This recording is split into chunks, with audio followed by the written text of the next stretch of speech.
42 pouring in my cup. In the session real loud, good gas, yeah, you know we about to roll it up. Bring the bottles to the session, big tab, go ahead and just live it up. Get lit one night, after that, you go ahead.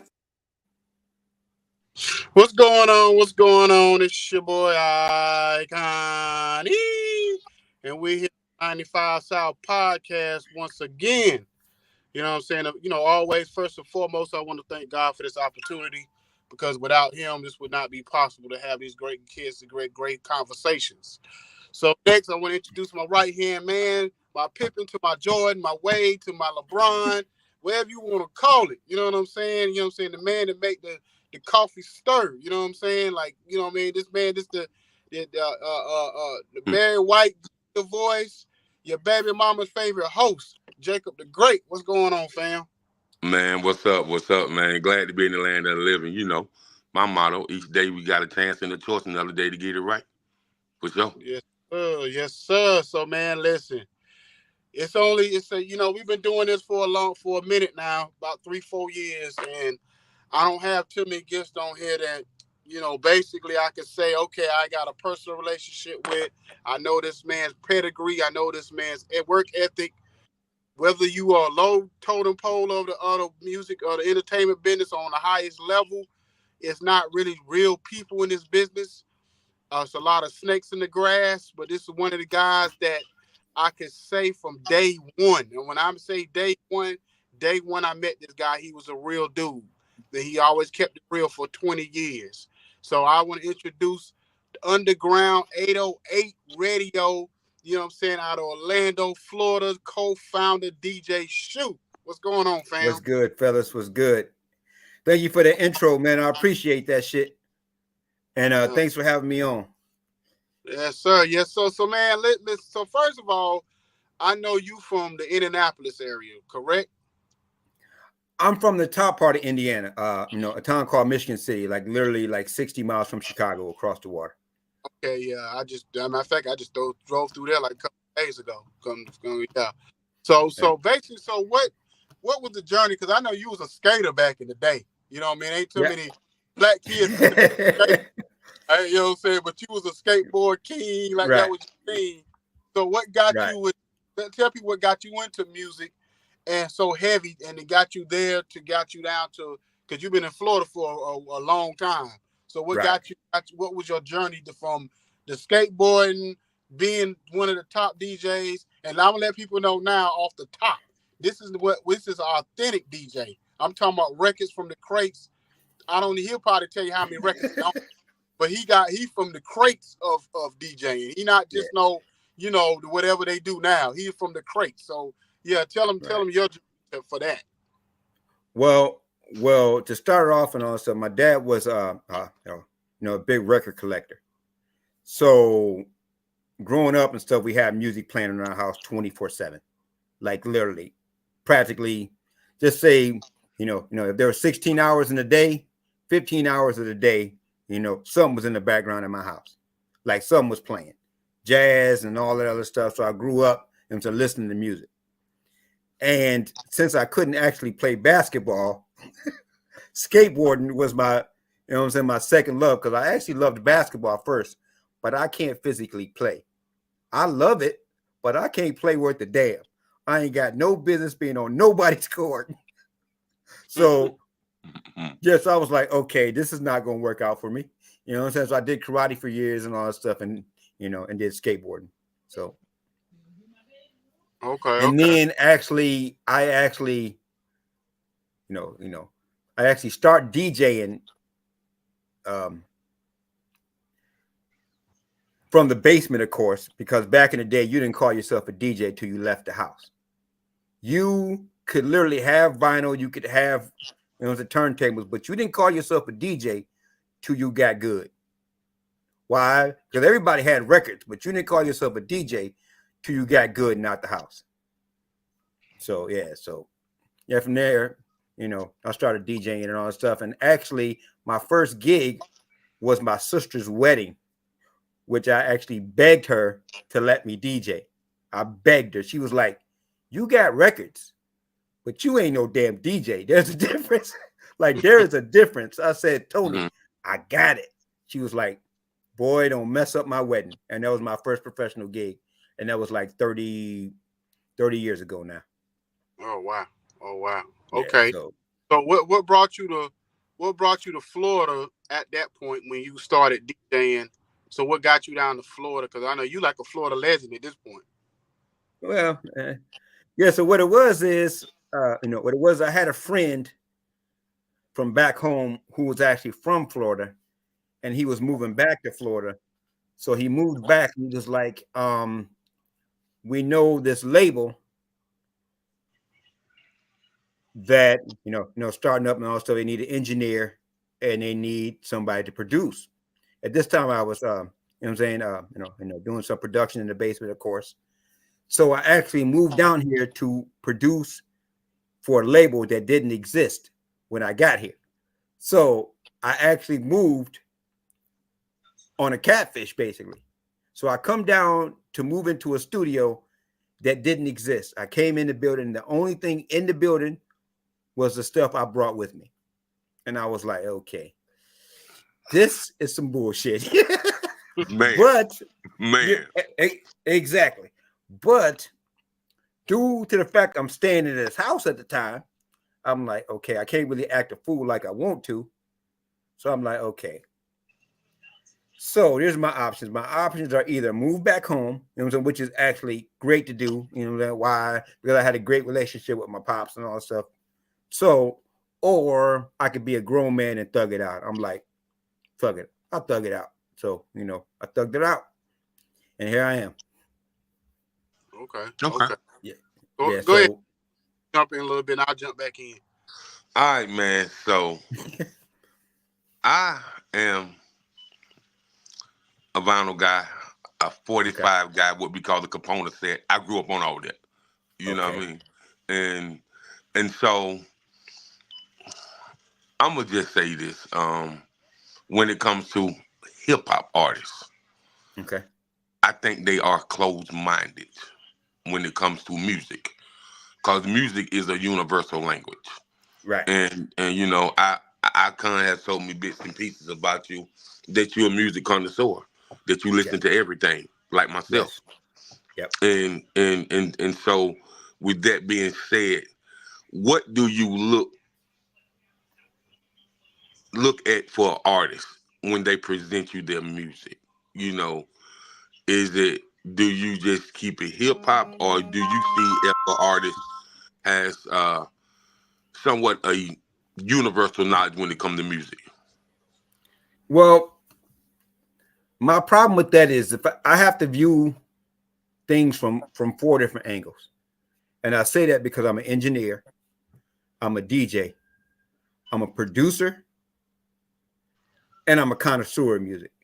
So literally, I got to listen to it like 4 different ears. Why? Because as a DJ and stuff, it has to be something I could play for other people. Mm-hmm. Why? Because I'm finally getting to the point where I don't really have to like it. I just have to know, okay, this works for this crowd and this works for this crowd. And this. Why? Because with a DJ, you really can't play everything you want to play. Because due to my background in music, I tend to overplay. What I mean by that, I'll play stuff that I know, but the whole place won't know it. And it's something I've been listening to for 20 years, but they're not connoisseurs like me, so they probably never heard it at all. I think it's a common record. They think it's something brand new. I'm like, okay. Yeah, so sometimes you have to separate yourself from that. And subject matter has always been a big thing for me because there's a lot of music I don't listen to due to subject matter. And as crazy as it sounds, I can't listen to music that goes and degrades women. Okay. But I have no problem listening to gangster shit where they kill people. As dumb as that sounds, like literally, why? Because my brain's always like, okay, gangsters and all that, sign on for that.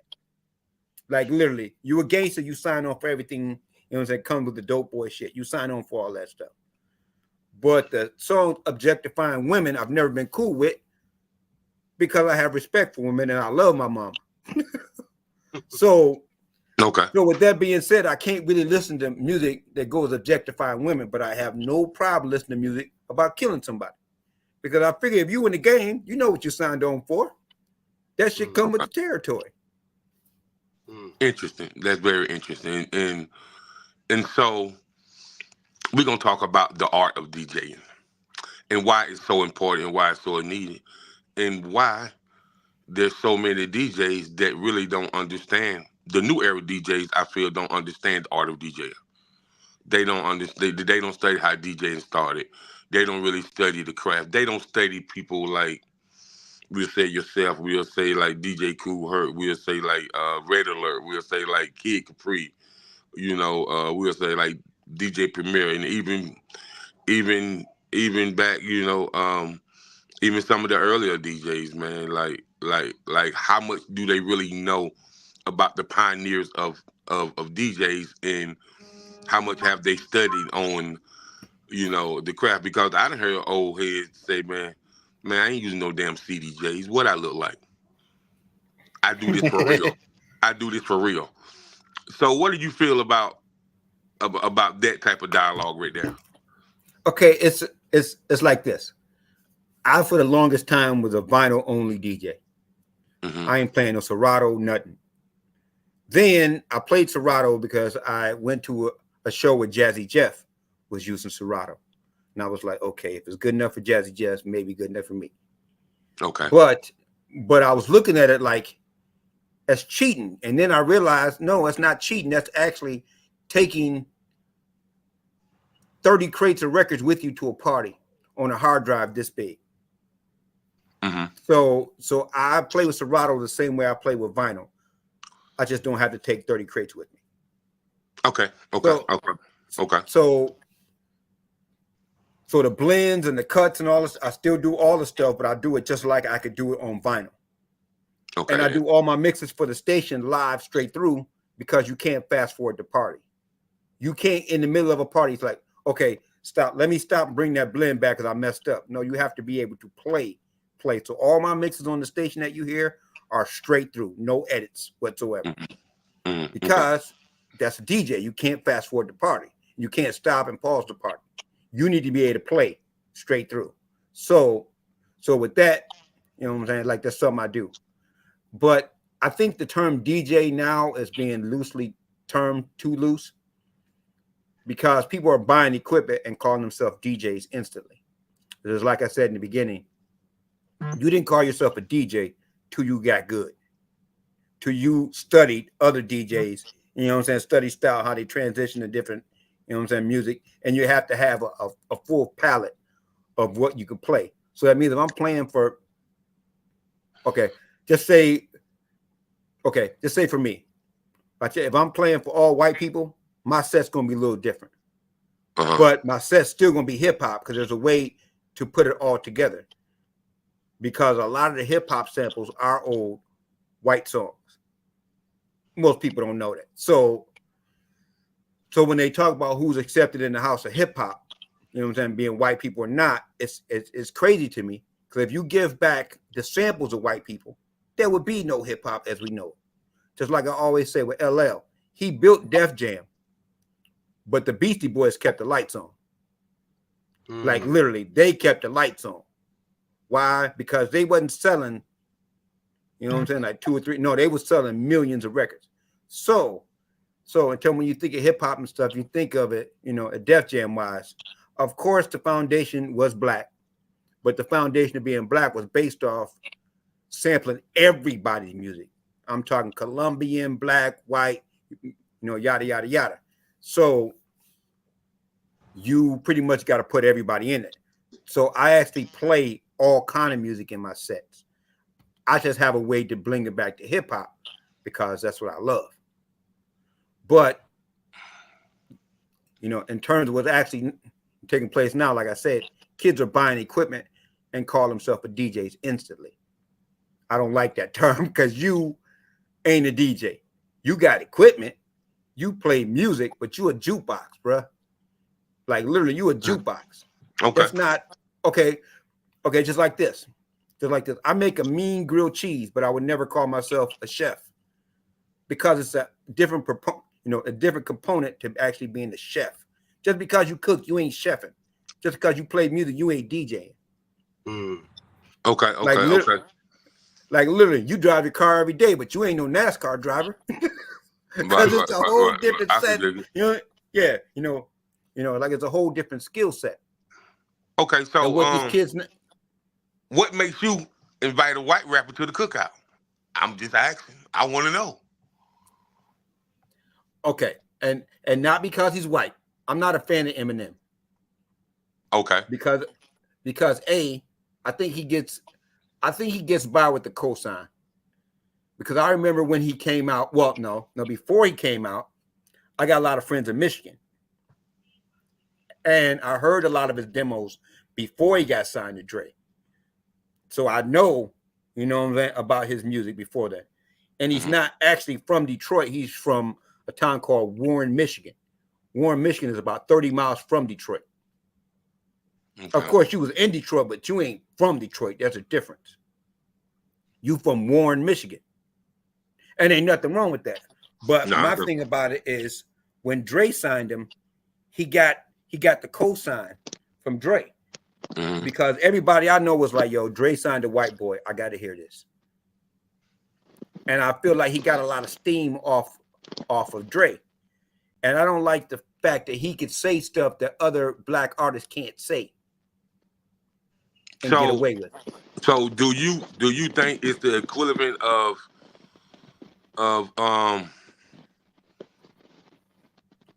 Michael Watts co-signing Paul Wall? Is that the same? Well, not really, because in terms of Paul Wall, a lot of people didn't know Paul Wall was white until they seen him in concert back in the day. While when he first came out, there was no social media. So you judged him on his music. A lot of people didn't even know Paul Wall was white. Because he was talking that talk and it was authentic. And he wasn't saying stuff that black people couldn't say. Just like the like the song that M got with I'm trying to think of the track he's got with Rihanna, where he talking about he said something about setting the house on fire and leaving her in there. Yeah. You know good and well, Jay-Z said that about Beyonce. This is the last Jay-Z record we heard. You're right. If Jay-Z said, I'm going to set the house on fire and leave Beyonce in there, he would have been done. Talk about, talk about his mom, all that stuff. Any black person say that, they done. It's funny, when he first came out, we was in a barbershop then, and my cousin has a barbershop, right? And so I said, what you think about Eminem? He said, man, that boy mental case. We could never play him in my barbershop. Yes. They was like, he talking about kidnapping his baby mama, putting sunglasses on, riding around with her, man. He was like, man, who do that? A black person can't say no mess like that, man. That's an indictment. Yes, 100%. But I will give it to him on this one. When it comes to putting words together, very few people do it as good as Eminem, putting words together. But I consider it just putting words together because I don't find any substance in his music. Oh, he can rap now. He can rap. So go ahead. So for the people who say he can't rap, you're a 100% hater. He can rap. He just ain't rapping shit I want to hear. But in terms of putting words together, nobody does it as well as him. But I consider it just putting words together. Right. And then, I hear, I was watching Captain Jack and Matt Barnes podcast, and they had the Game on there. And Game said, man, I ain't never heard nobody playing Eminem at the club, and I don't hear nobody in the hood bumping his music. And so how can we accept that in the culture? And so would you agree with that statement? Well, he is definitely part of the culture, because if you talk to him or you hear him talk, he's a historian. He knows his hip hop 100%. There ain't no question about that. He is a historian. Very few people know the genre of hip hop like Eminem. He's a historian and he respects the craft. Right, but right. like I said, it's not music I want to listen to. On the same level, I feel the same about Lil Wayne. He ain't talking to me, but he can rap. But I don't enjoy his music because he ain't talking to me. I'm 50 plus. I don't get high every day, nor do I want to. He ain't talking to me, and we have to judge it like that. Just like I say about Jay-Z and all that other stuff. Past a certain age, Jay ain't talking to you, so you don't understand it. Oh, Jay can't. No, Jay can rap. He just ain't talking to you.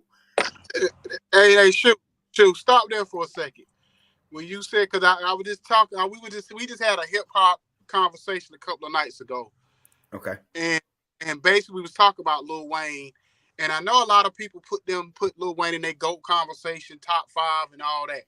And I said the reason why Lil Wayne can't be in my top 5 because when it comes to content, to me, he feels like a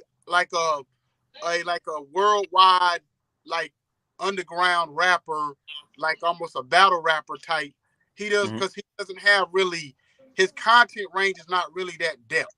It's not like on a Nas, a Jay, it's not a Biggie level. It's just not to me a J. Cole or Kendrick in the days era. It's like, to me, it's just like he put words together. His metaphors is crazy, but where's the content? Where's the, like, other than the stuff you might hear on, reality TV or in the news, in his music, he don't really tell his own story. It's just, he just rapping. You know what I mean? So that's kind of why I feel like he never can be in my top 5 when it comes to the content level of rappers. Yeah, okay, that's true. That's the way I feel too. Why in the beginning, you try to listen to him and stuff, his Block is Hot, it's a classic. But after that, one verse would be about getting high, one verse would be about shooting people, and the third, verse would be about chicks. But it'd be all in the same song. None of that shit ties together anyway. Hey, man, when you drinking that lean, your mind be all over the place. Exactly. And exactly. And I'm not an addict, so I don't, you know what I'm saying? I don't like music where you have to be high to appreciate it. And I've been doing that with rock, you know what I'm saying? For years. Why? Because I play guitar and everything.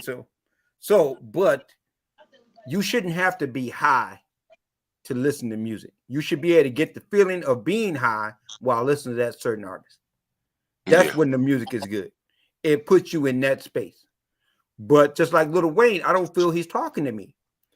And I learned to judge people off that, because I used to be like, oh, this ain't good. And I'm like thinking to myself, I ain't supposed to like it. I'm 50 plus. This ain't for me. Like, look, he ain't talking to me. Why? Because I got to get up and go to work in the morning. He ain't talking to people who got to get up and go to work in the morning. And I appreciate that now, but it took me a while to appreciate it. You're right. Just like I didn't like the Drake in the Kendrick thing. I thought it was pointless. I thought it was very pointless. I thought that this what I personally thought. I was like, oh yeah, they just got he been on top for so long, so everybody want their top spot. You know what I mean? They just gunning for him. Like, you had Ross, you had ASAP Rocky, you had Future, you had Metro Boomin, you had this person, and I'm like, oh yeah, they gunning for him.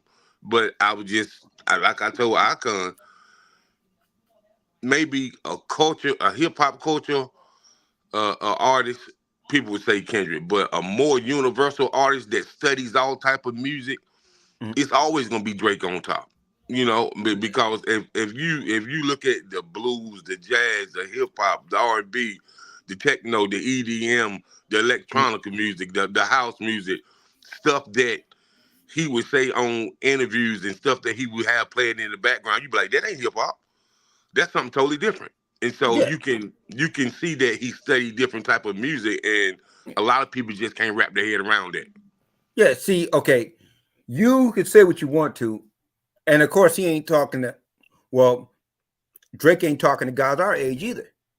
But Drake makes quality music for what it is. It's extremely quality. Whether we like it or not, it's quality music.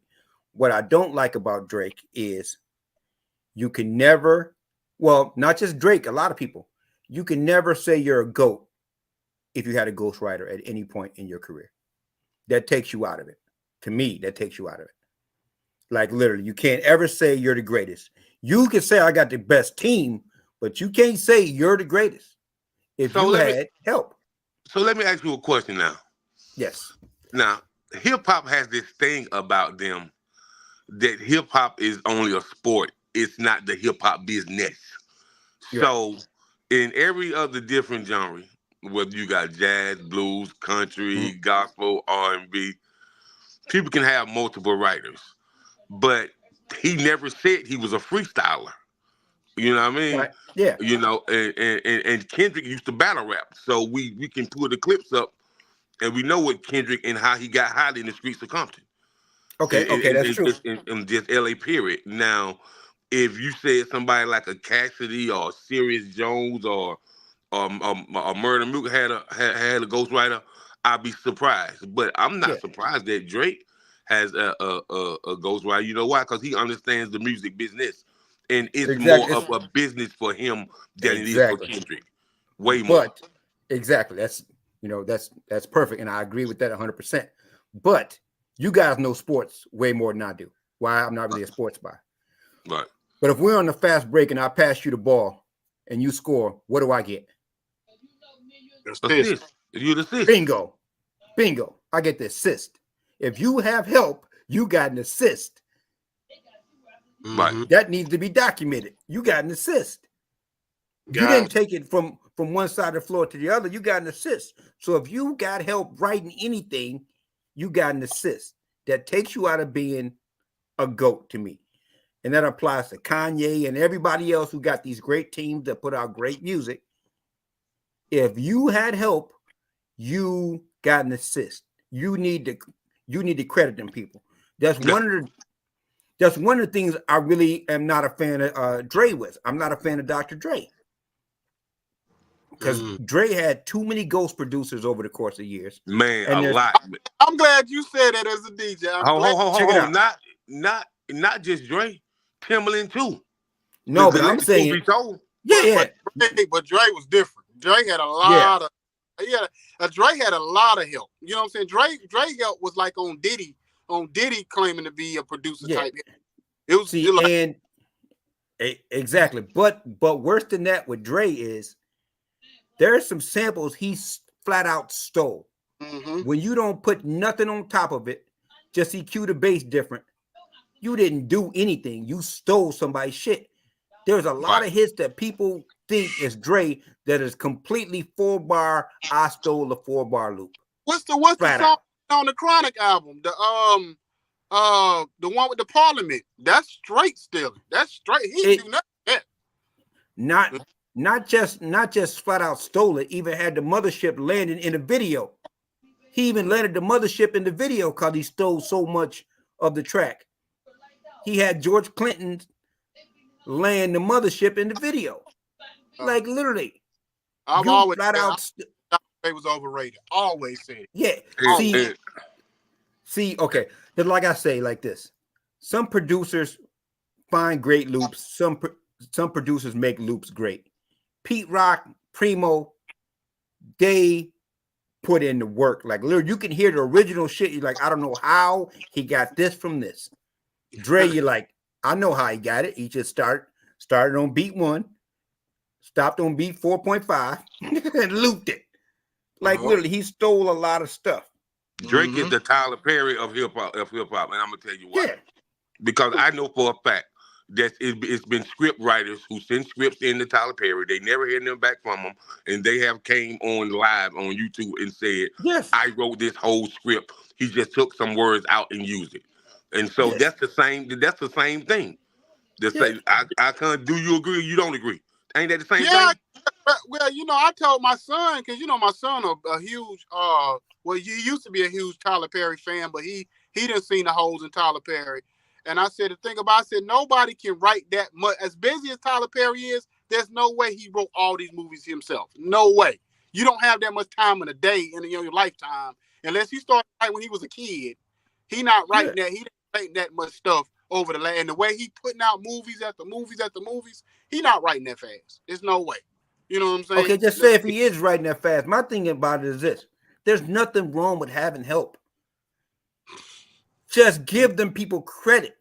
That's because dude. That's the one thing I respect about Spike Lee so much. If you really sit down and think about all the people that Spike Lee put on, you would be amazed. He put on so many people. You're like, oh shit, this was his first movie. Spike put on some serious people. Well, like legends in the game. Well, legends. It's funny you say that, man.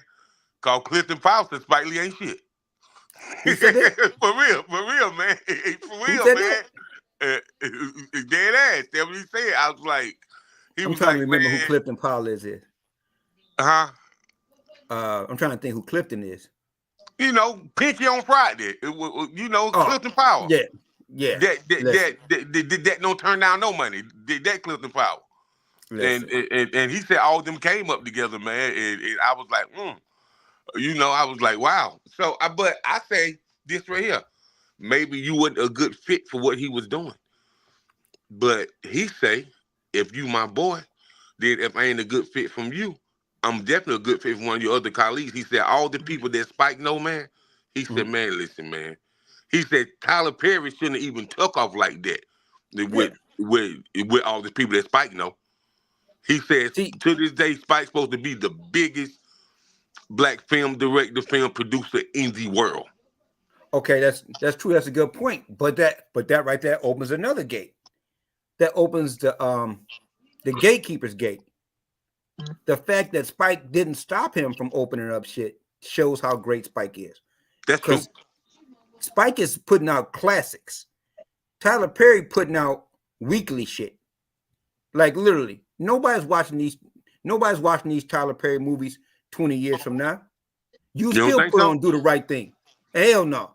You still put on Do the Right Thing and sit your ass down like your ass never seen it before. Well, I'm gonna say this.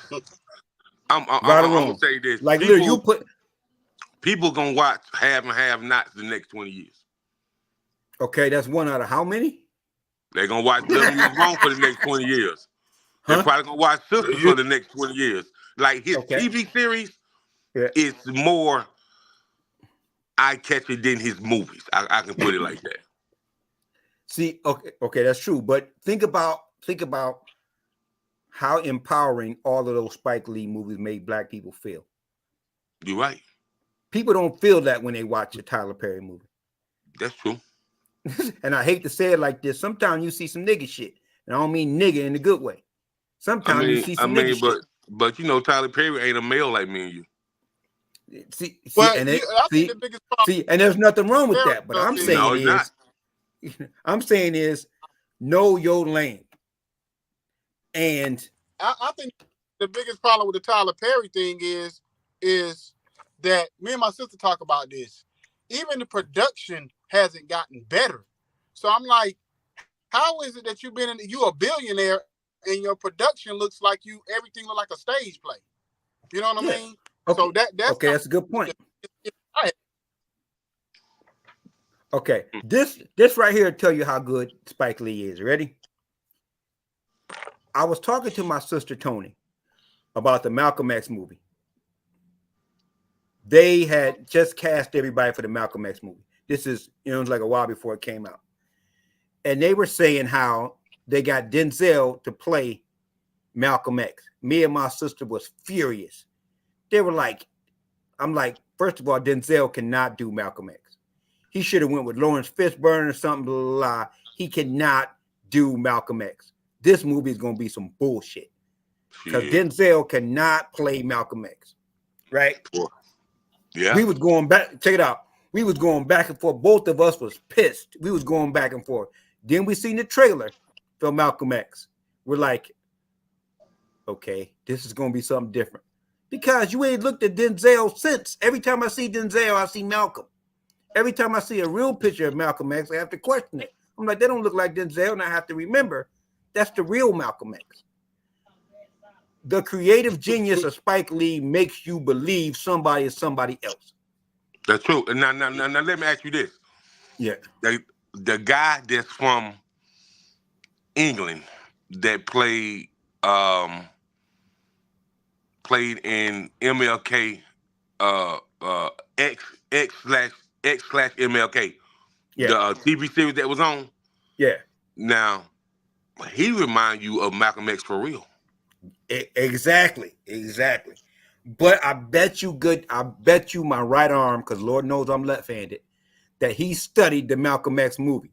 Of course he did. And to be able to play Malcolm that well, I bet you he studied Spike's movie. And I bet you that the film producer and the film director of that TV series, they had him on the phone with Denzel and with Spike Lee.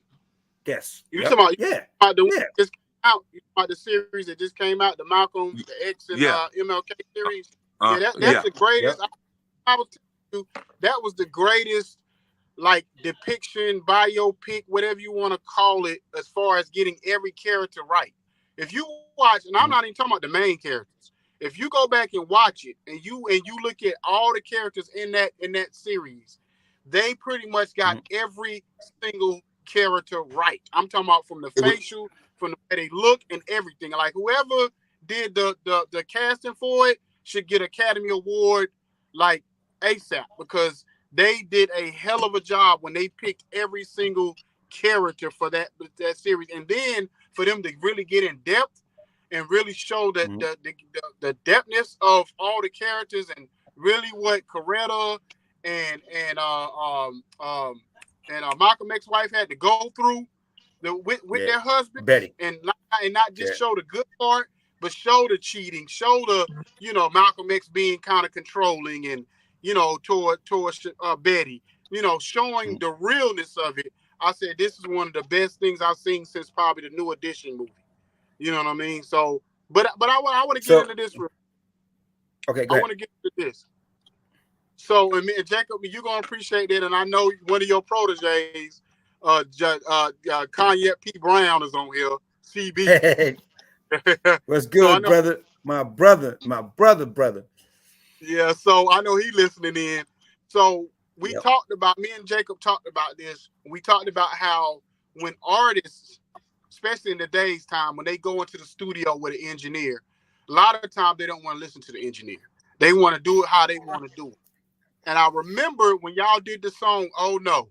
I don't remember you ever remember that song, Oh No.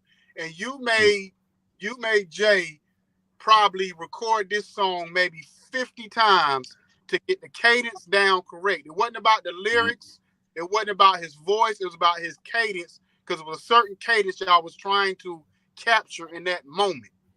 So how is it? How do you kind of get a artist comfortable with you to be able? Because he never got frustrated. The one thing I give my brother credit, he never got frustrated.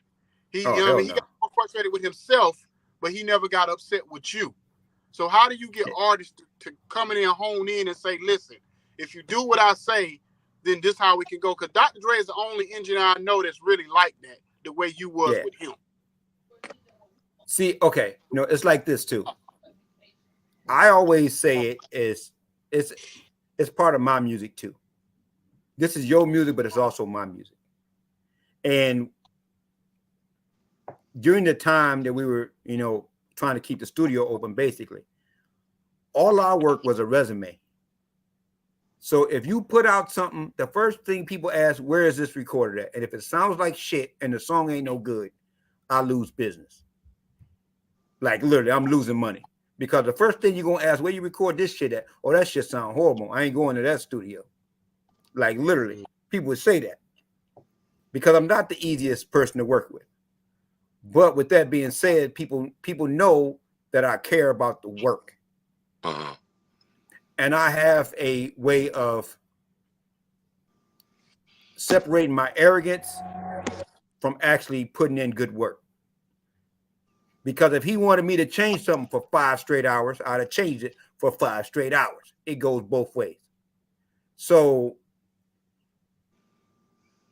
time you produce, you hear a song done. Most people don't most people don't realize when you produce a song or you go make a beat, you know exactly what you want on it. Right. You hear it done. They don't hear it done. And if they hear it done, then y'all on the same level, then yeah, things work. But some songs come together a lot faster than others. But the songs you really care about, you're going to put in that time. And so just off the fact that he will follow my instruction and I would also follow his instructions, like, hey, we should change this. Okay, change it. Why? Because we're both at the point where we are not rich yet. So there is no wrong answer. I can't give you my 20 platinum records to go off why you should listen to me. We both broke. We both trying to put out the best possible product we can. So you can't be broke and have an ego. It don't go that way. It sure don't. And if you are broken, you got an ego, you're just an idiot. Because there's no right or wrong answer. We are trying to build something. So you're going to have input. I'm going to have input. You know what I'm saying? Just like all the sessions you sit in, you know what I'm saying, with us. You pretty much had an input, Eddie. Everybody in that studio had an input because I used to have closed sessions. So only the people that you wanted there would be there. And I'd ask everybody in the room, what do you think about that? What do you think about that? And everybody's collective went into trying to make good music because that's what we were all trying to do. We were all trying to do good music, and that was it. So sometimes you run into, and the funny thing I've always learned is that the worst artists have the worst. Well, okay, the rappers that don't have talent have the most disagreeable personalities. People who are talented are humble. Like literally, they are humble because they're trying to put out the best possible work. I didn't work with rappers I rap better than, and I don't even rap. And I was thinking, you have no reason to be this arrogant because you ain't good, bruh. Like literally, you have no reason to be this arrogant. You are not good. Right. And all the rappers I ran into that are good, they listen to me and I listen to them. You know, and we played off each other. Like, okay, we should change this. Okay, we should change this, slow this part down. Because it's all about putting the best possible product out. So I want to ask you this right here as the DJ, man. What's a great DJ set for you? Okay, in terms of what I play or what? In terms of what you play, what you move the crowd, the engagement with the crowd, and in terms if it's a black venue, if it's a white venue, if it's a mixed culture crowd venue, or if you're doing a set with another EDM DJ, like what has been the best experience for you? Okay, it's like this with DJing now. I got to the point where I don't have to DJ unless I want to. So that's a great space for me because I'm no longer DJing to keep the lights on, which is actually a great thing. Okay. Because when you DJ to keep the lights on, you got to take every gig and all kind of foolishness you don't want to take. I'll tell people I play this kind of music, you know, this kind of crowd. So I really don't have to really craft my sound around shit I really don't get to play. Okay. So, and on the mic, I really don't talk that much because I'm from an area where we dance. From the Midwest dance. Mm-hmm. They don't want to hear you shouting out boroughs because they don't know anything about New York. They don't want to hear you shouting out people in the crowd because they came to dance and they want every song to blend. Because in the Midwest, you only have so many grown folks events. So people literally plan for 4-5 months to come out for this one party tonight. I get my outfit, I get my wife's outfit and all that other stuff, and we literally get dressed to go out. The problem with going out down here is people go out because they ain't got shit else to do. So things are kind of hard to engage a crowd sometimes because some people didn't come out to dance. We just came to get out the goddamn house. Midwest, they come out to dance. They come out to party. We've been planning this party for 6 months. I got my outfit right, my wife. We gonna dance. The only time you shout out anything on the mic is you shout out who you are in the very beginning of the party and, you know, like certain parts in the party. drink specials or somebody's car getting towed. Otherwise, shut up and play. Right. And Nobody wants to hear it. Right, and I'm gonna say this, DJ Shu, I'm gonna say back when I was partying, you know, when you had hits like the Ghost Town DJs and you know, all those club bangers, and you know, when they was playing the Percolator and you know, like, I'm just saying, bro, like when people really went to the club, the party, and man, and the club be so packed until the walls be sweating. You know what I mean? You know what I mean? So, and I just think, like, what you going to get this outfit for? And you suited and booted, and you fresh to death, man. And the only thing that's on your clothes is marijuana smoke.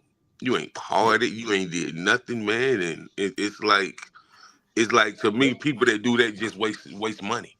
You know what I mean? Because you ain't that important, you know, that people want to see you. You know, if you're gonna go have a good time, go have a good time. Because most people that go out and have a good time, they might go out once every 3 months. You know what I mean? Yeah, but that time they went out, they planned that shit was on purpose. Right, exactly. I have the greatest percolator story ever. So back when I was first getting started DJing, first I did my sister's wedding, which was my first professional gig. Then my next professional gig was for a house party for this guy, you know, from the town. It was a legendary, dude. You know, his name was Sir Pledge. He, you know, passed a couple years ago. Big DJ. So I get a call from him, and that's equivalent of getting called by Jam Master Jay to come do his party. Okay. Yeah, that big. Well, that big for me. Right. It was the same as getting called from Jam Master Jay to actually come do his party. He called me and all this, yada, yada, yada. And we talking, and I didn't realize who it was. He kept telling me his name. I was like, ain't no way he called me. I'm like, who is this? He's like, Pledge. I'm like, Pledge who? He's like, it's like, your shoe is Pledge. I'm like, he's like, what? I said, who is this? He said, it's Reggie Rock. I'm like, oh, okay. Why I didn't believe it? Because it's the same as, like I said, getting called by Jam Master Jay to do his house party. Right.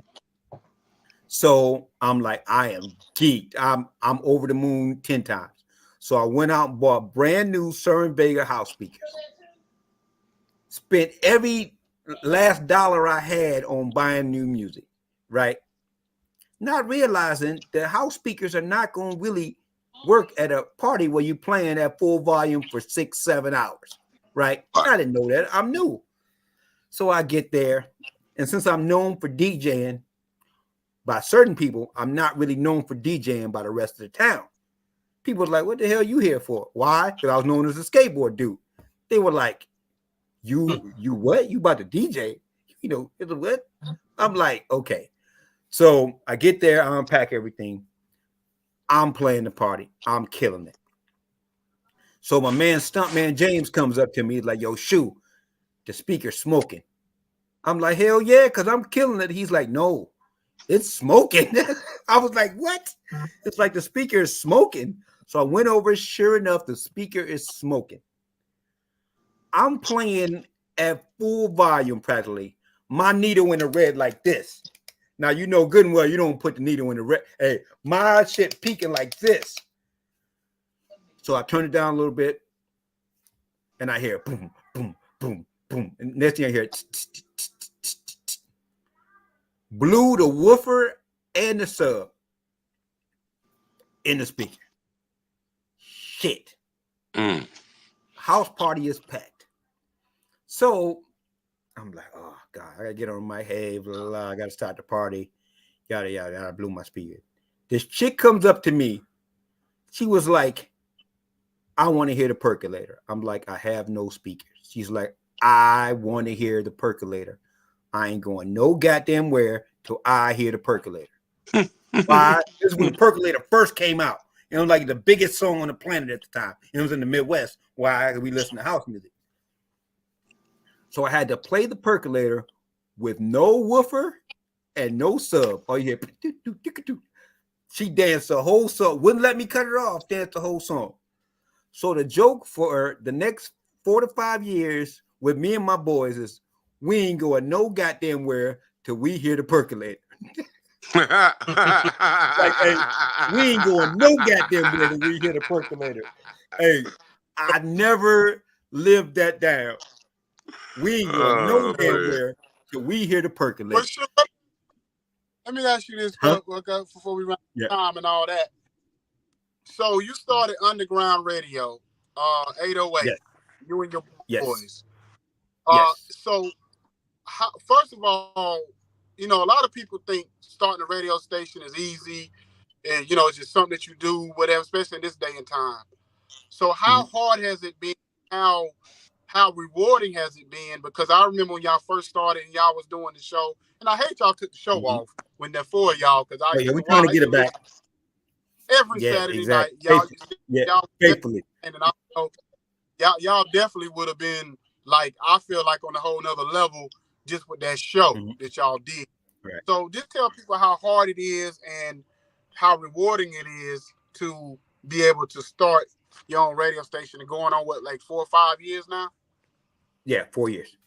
So there's a lot of things when starting your own business, and of course you know that, and you know that too, Jake. The people you expect to support you are not going to support you. So get that out of your head. I know off the top of my head about 50 DJs. I know off the top of my head about 100 rappers. I can count on one hand the DJs that sent me mixes, and I offered all my friends a spot. Like, dude, you can get a spot on there, stuff. You can go promote whatever you want to promote. You know what I'm saying? Like the parties you got coming up. You can get an hour slot. You can promote whatever. You can play whatever music you want to. I told all the rappers, if you send me their stuff, I will play it. I can count on one hand the artists I know and the DJs I know that sent me mixes in 4 years.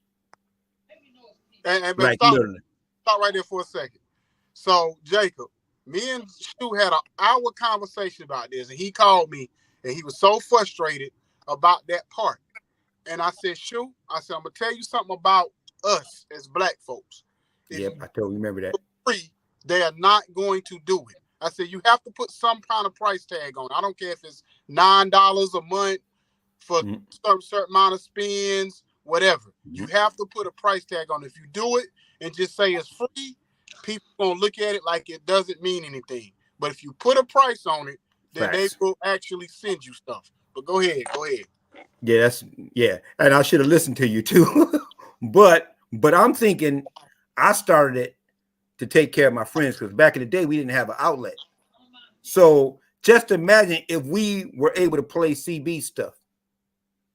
CB had some joints, some heavy joints. If we were able to play them, time we felt like it, his career would have jumped crazy.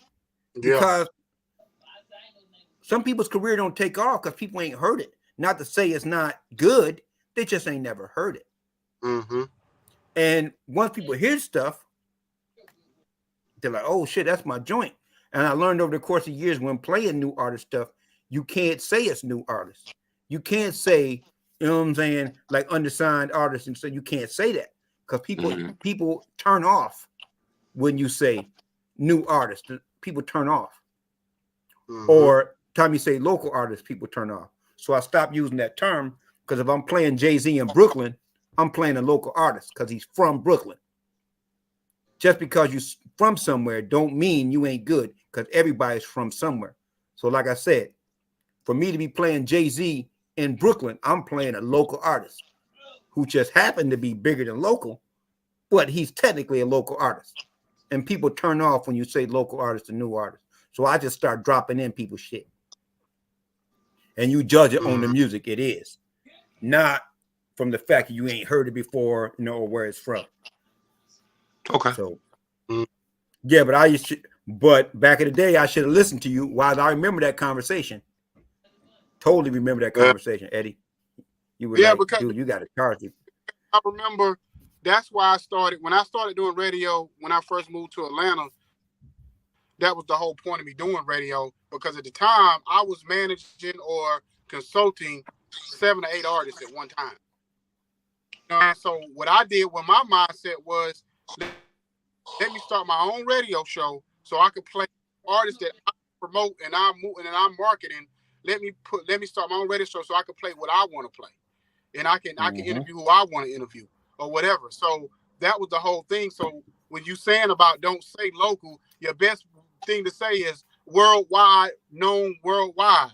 Because like with Jacob, the one thing I say about with Jacob is when he brings somebody on that he's interviewing, you know, most people probably won't know who he's interviewing a lot of time when they're a producer or fashion designer. But when he does that bio, he'll say worldwide, internationally known. Yeah. And they might not be internationally known worldwide, but when you see that, you automatically like, well, damn, you kind of feel like, well, why don't know them if they worldwide? If they internationally known, I don't know, you know what I'm saying? And that's how Jacob promotes everybody that we bring on. You know what I'm saying? And you tune in because you feel like you're being left out. Like, God damn it, how do I not know this guy? You know what I'm saying? If he worldwide, I'm slipping. So yeah. But yeah, but that's the biggest thing is, and it's the fact that you have to be dedicated, because when you work for yourself, you work harder. You work a lot harder. And if things don't work, it's on you. You can't pass the buck on anything you own. You can't pass that buck. Oh, this didn't work. No, bro, you in charge. And that means sometimes you're gonna have long nights and the early mornings and all that stuff. Have to do stuff you don't want to do. But the flip side, your real job, you do shit you don't want to do. You doing shit you don't want to do for somebody else, and they benefiting off of it. You being pimped at your real job. Why? Because I don't care how much they pay you. They making way more money off you than you making off you. So you might as well put that kind of energy towards yourself. And the only problem is people don't want to invest in themselves. That's why they get stuck in their own, you know what I'm saying, their own situation. Because very few people want to invest in themselves. So because you don't just have the radio, like, you know, you're just not just in a house. You actually have a studio, building, and all that, right? No, but we do everything online. So, you know, in terms of the studio part, we don't need a studio right now.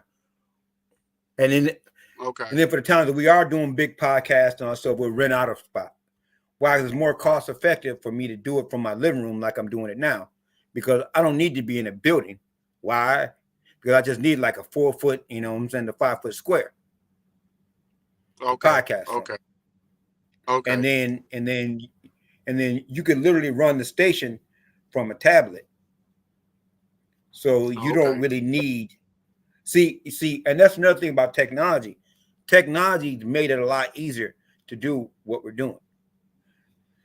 Just like back in the day, had we not needed to print up CDs and, you know, and do all kind of marketing, we would have been a lot bigger. But technology didn't allow for it back then. But think about it.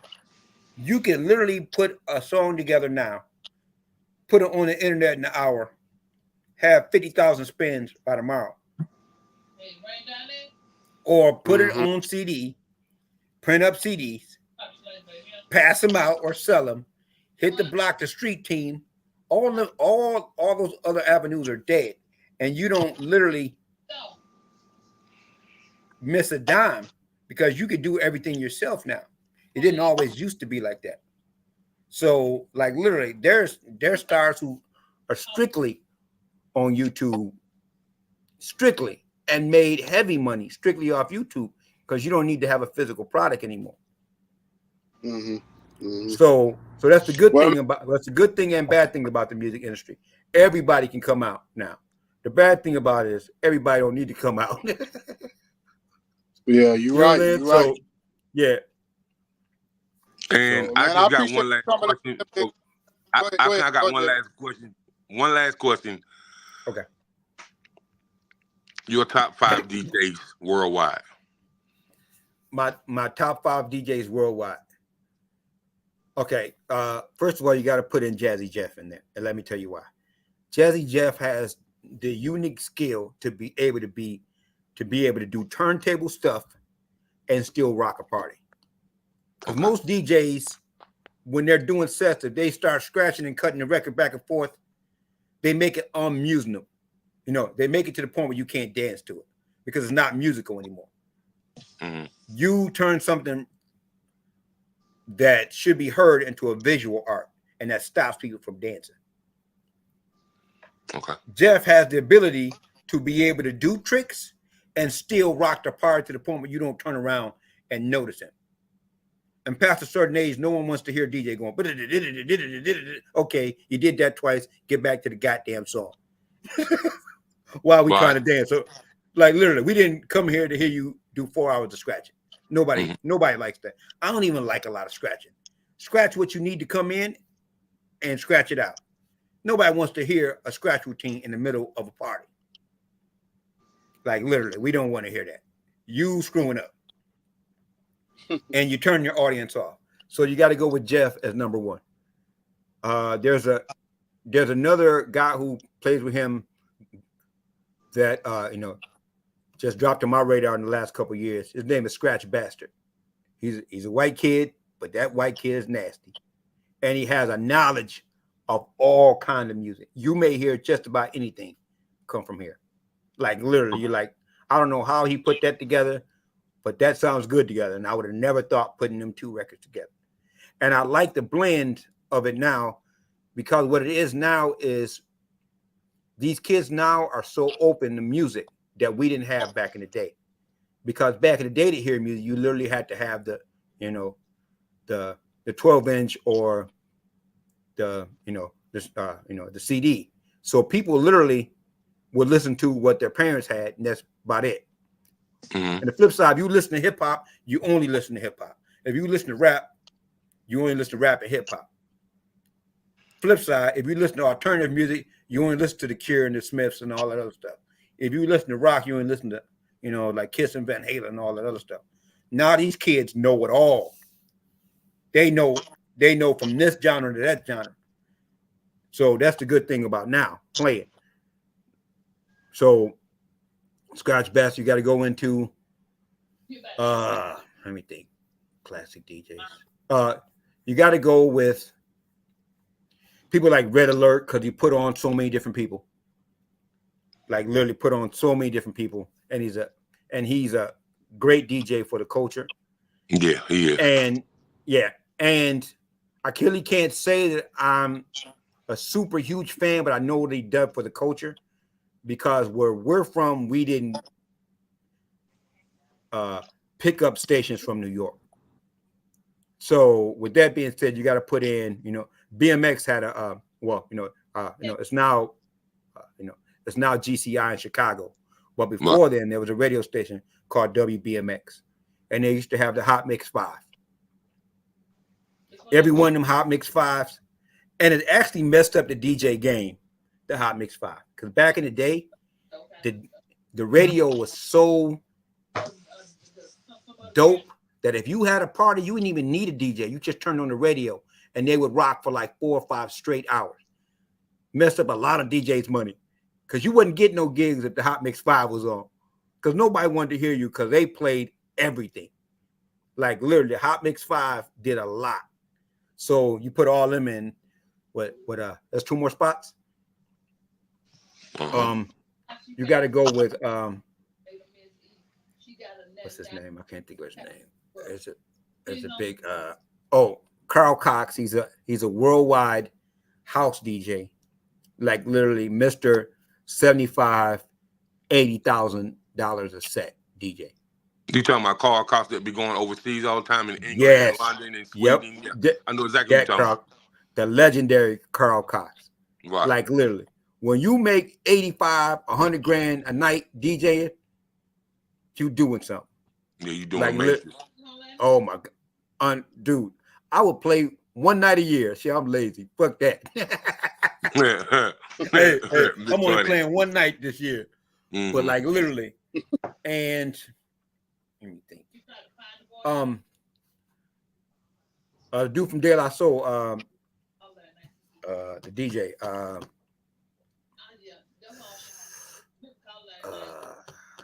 His name DJ Maceo from De La Soul. He's nasty live. Yeah, he's really good live. It surprised me. So yeah, that should be my 5. Playing all. He was doing the 50. I went to the 50 anniversary hip hop thing concert in Atlanta last year, and that's Maceo. He wasn't just playing the sets for the group. He was playing for the whole, because it was them and the Roots was the DJs for like the whole tour. So that lets you know how, because they had him, you know, they had the other guest DJs come in, but Maceo was the DJ for everybody's set. They came on stage. Right. So whether it was Salt and Pepper, whether it was Rakim, whether it was whoever, it was the Roots and like Maceo in the back help, you know, DJing. You know what I mean, or whatever. So yeah, definitely. What's up there? So Jacob, give us our drop, and then I'ma let him say what he got to say, and then we get out of here.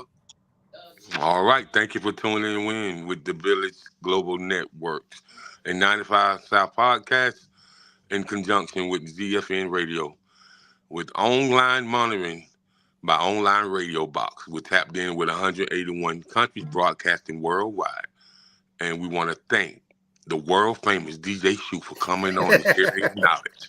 I am King Jacob, Icon E, and we out. Well, before that, Shu, tell them where they can find you at, or whatever. But I will say this before you get off of here. I'm gonna give this man his flowers, because we known each other 20 years, and he was in the trenches with us, with me, Jay, Cooley, T.Y., Soldier. Yeah, he was every time we played, every time we had a show, he showed up. You know what I mean? A lot of time not getting paid for it, and he was there with us.